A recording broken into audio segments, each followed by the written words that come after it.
ವೃಶ್ಚಿಕ ರಾಶಿ, ನೀವು ಹೊಸ ವರ್ಷವನ್ನು ವಿಭಿನ್ನತೆ ಮತ್ತು ಏಕಾಗ್ರತೆಯಿಂದ ಪ್ರಾರಂಭಿಸುತ್ತೀರಿ.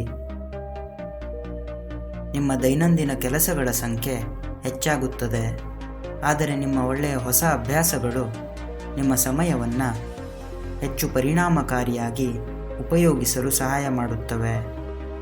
ನೀವು ನಿಮ್ಮ ಸಹೋದ್ಯೋಗಿಗಳನ್ನು ಪ್ರೀತಿ, ದಯೆ ಮತ್ತು ನ್ಯಾಯದಿಂದ ನಡೆಸಿಕೊಂಡರೆ ಅವರು ನಿಮ್ಮ ಪರವಾಗಿ ನಿಲ್ಲುತ್ತಾರೆ. ಕಠಿಣವಾದಂತಹ ಪರಿಶ್ರಮದಿಂದ ವೃತ್ತಿಪರ ಪ್ರಗತಿ ಉಂಟಾಗುತ್ತೆ. ಹೊಸ ಅಭ್ಯಾಸಗಳು ಅಥವಾ ಹೊಸ ಕೌಶಲ್ಯಗಳಿಂದ ನಿಮ್ಮ ಹಣಕಾಸು ಹೆಚ್ಚಾಗುತ್ತೆ. ನಿಮ್ಮ ಪ್ರೇಮ ಜೀವನದಲ್ಲಿ ಯಾವುದೇ ತೊಂದರೆ ಇರದೆ ಸುಂದರವಾಗಿ ಸಾಗಲಿದೆ. ಬೆನ್ನು ನೋವು ಅಥವಾ ಎಸಿಡಿಟಿ ಉಂಟಾಗುವ ಸಾಧ್ಯತೆ ಇದೆ.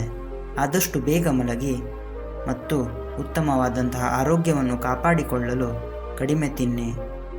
ಈ ವರ್ಷ ಸಂಪತ್ತು, ಕೀರ್ತಿ, ಪ್ರೀತಿ ಮತ್ತು ಗೆಲುವು ನಿಮ್ಮ ಕಠಿಣವಾದಂತಹ ಪರಿಶ್ರಮಕ್ಕಾಗಿ ಕಾಯುತ್ತಿದೆ ಎನ್ನುವುದನ್ನು ಮರೆಯಬೇಡಿ. ನಿರಾಶೆ ಮತ್ತು ನಕಾರಾತ್ಮಕತೆ ನಿಮ್ಮನ್ನು ಆವರಿಸಲು ಬಿಡಬೇಡಿ.